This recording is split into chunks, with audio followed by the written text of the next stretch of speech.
Calvi sur RTL. Expliquer pour mieux débattre. RTL Matin, 8h23. Un service obligatoire universel d'un mois, dont une partie en internat. Voilà à quoi pourrait ressembler le fameux service promis par Emmanuel Macron pendant sa campagne. C'est en tout cas les suggestions remises au président par un groupe de travail qu'il avait par ailleurs lui-même nommé. Des temps de vie partagés, avec au menu du sport, des gestes de premier secours et de l'éducation civique. Alors faut-il créer un tel dispositif pour ces activités ? Le collège et le lycée ne suffisent-ils pas ? On en débat tout de suite sur RTL. RTL Matin. 6 minutes pour trancher.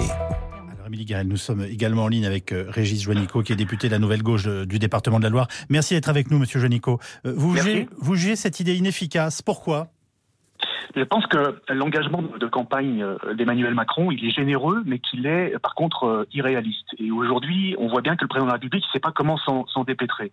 Moi, je suis d'avis qu'il écoute les parlementaires, et en particulier le rapport qu'a fait Émilie Guirel est un très bon rapport, notamment dans son versant parcours citoyen. C'est ce que nous avons fait ces dernières années.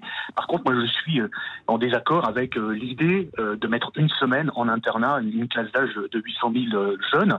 Pourquoi ? Parce que c'est pas possible. Tout simplement, il n'y a plus de casernes. Il y a aujourd'hui 230 000 places d'internat dans l'éducation nationale. Elles sont occupées hors vacances scolaires. Et il y a environ, on l'avait chiffré en 2013 dans un rapport parlementaire avec Jean-Frédéric Poisson, 50 000 places qui sont disponibles. Donc vous voyez bien que... Vous nous dites on n'a tout simplement pas les toits pour les accueillir, au sens premier du terme. Tout simplement. En plus, c'est un coût financier prohibitif, plus de 3 milliards d'euros.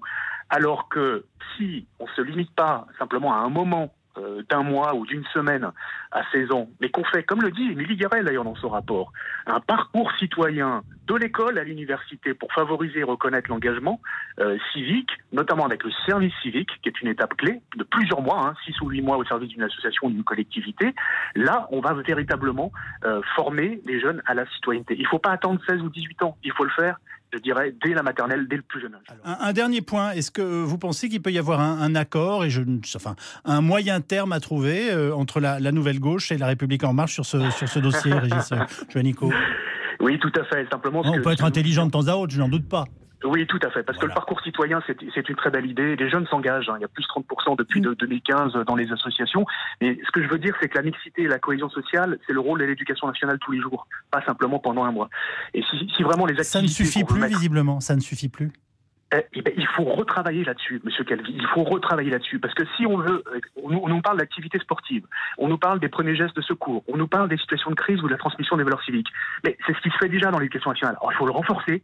Il faut donner une place plus forte. Il faut de la vraie mixité à l'école. Mais là, ça se fait tous les jours et ça se fait dès le plus jeune âge. Et je pense que c'est préférable à simplement un mois partagé à partir de 16 ou 18 ans.